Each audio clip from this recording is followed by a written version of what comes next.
সুপ্রিয় দর্শক, সর্বশেষ আপডেট বাংলা নিউজে আপনাদের স্বাগতম। শুরুতেই সংবাদ শিরোনাম, এরপর থাকছে বিস্তারিত। শুরুতেই জানিয়ে দেব, ৩ মামলায় শেখ হাসিনার ২১ বছরের কারাদণ্ড, এই রায় মানবে না জাতিসংঘ। বিস্তারিত থাকছে প্রতিবেদনে। আরও জানিয়ে দেব, কারাগারে থাকা পাকিস্তানের সাবেক প্রধানমন্ত্রী ইমরান খানের মৃত্যুর গুঞ্জন। বিস্তারিত থাকছে প্রতিবেদনে।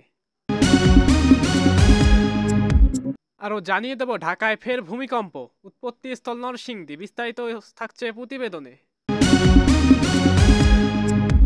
আরও জানিয়ে দেব, ইউনূসকে হঠাতে নতুন কর্মসূচি ঘোষণা বিএনপির। বিস্তারিত থাকছে প্রতিবেদনে।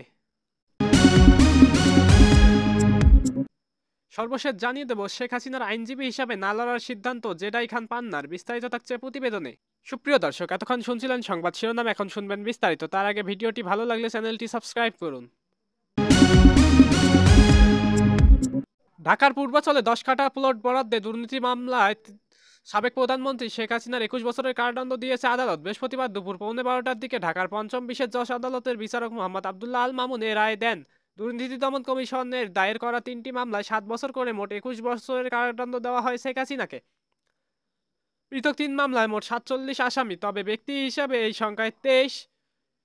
এই মামলায় শেখ হাসিনার ছেলে সজীব ওয়াজেদ জয় ও মেয়ে সাইমা ওয়াজেদ পুতুলও আসামি। তাছাড়াও অপর 20 আসামি হলেন সাবেক গৃহায়ন ও গণপূর্ত প্রতিমন্ত্রী শরীফ আহমেদ, জাতীয় গৃহায়ন ও গণপূর্ত মন্ত্রণালয়ের সাবেক সিনিয়র সহকারী সচিব মোহাম্মদ আনিসুর রহমান মিয়া, সাবেক সদস্য শফিউল হক, সাবেক সদস্য মোহাম্মদ খুরশিদ আলম, সাবেক সদস্য মোহাম্মদ নাসির উদ্দিন, মেজর শামসুদ্দিন আহমেদ চৌধুরী, রাজউকের সাবেক উপপরিচালক নায়ের আলী শরীফ, প্রশাসনিক কর্মকর্তা সাইফুল ইসলাম সরকার, অতিরিক্ত সচিব কাজী ওয়াসিউদ্দিন, জাতীয় গৃহায়ন ও গণপূর্ত মন্ত্রণালয়ের সাবেক সচিব শহীদুল্লাহ খন্দকার, কবির আল আসাদ, তন্ময় দাস, মোহাম্মদ নুরুল ইসলাম, সাবেক সদস্য মোহাম্মদ নাসির উদ্দিন, শেখ শাহিনুর ইসলাম, মোহাম্মদ কামরুল ইসলাম, মোহাম্মদ হাফিজুর রহমান, মোহাম্মদ হাবিবুর রহমান, প্রধানমন্ত্রীর সাবেক একান্ত সচিব মোহাম্মদ সালাউদ্দিন। আসামিদের মধ্যে একমাত্র মোহাম্মদ খুরশিদ আলম গ্রেপ্তার আছেন।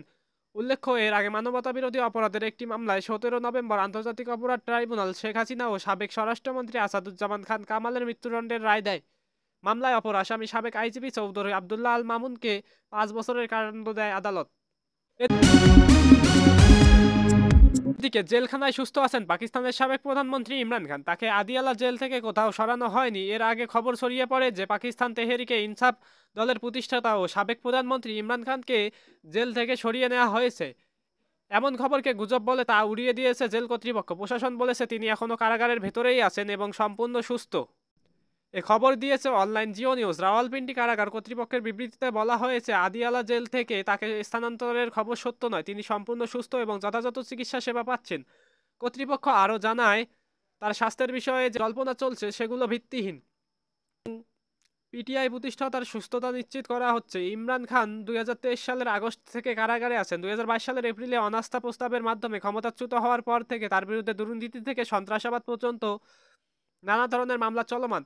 পৃথক এক বক্তব্যে প্রতিরক্ষামন্ত্রী খাজা আসিফ বলেন, ইমরান খান বর্তমানে কারাগারে যে সুবিধা পাচ্ছেন তা তিনি আগে কখনো পাননি।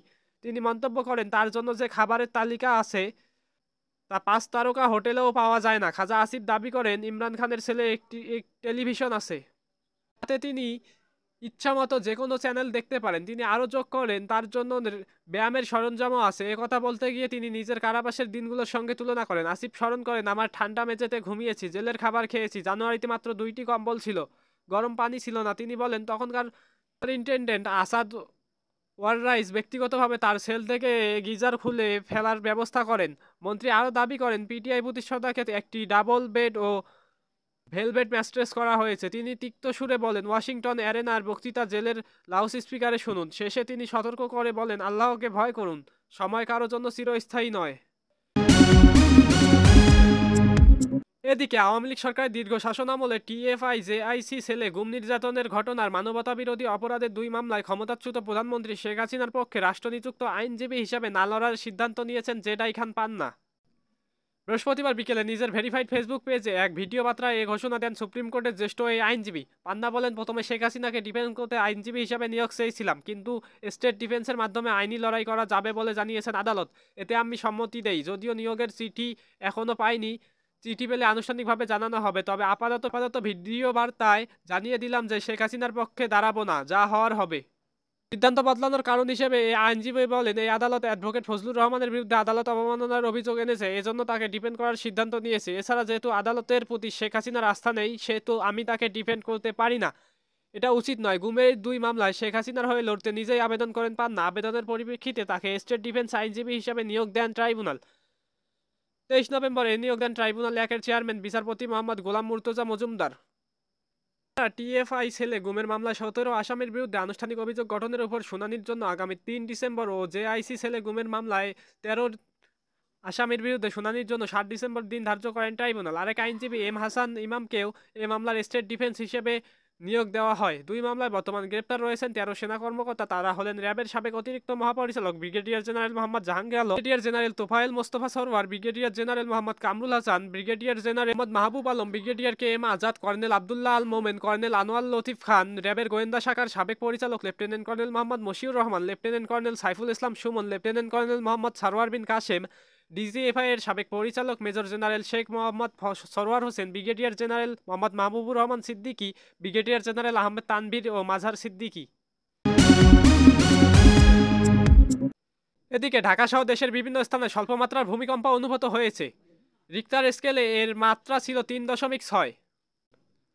আজ বিকেল ৪টা ১৫ মিনিট ৪৭ সেকেন্ডে এ কম্পন অনুভূত হয়। আবহাওয়া অধিদপ্তরের ভূমিকম্প পর্যবেক্ষণ কেন্দ্রের ভারপ্রাপ্ত কর্মকর্তা রুবাইয়াত কবির গণমাধ্যমকে জানান, রাজধানীতে ভূমিকম্প অনুভূত হয়েছে। রিক্টার স্কেলে এর মাত্রা ছিল ৩.৬। এটা স্বল্পমাত্রার ভূমিকম্প। এর উৎপত্তিস্থল নরসিংদীর ঘোড়াশালে।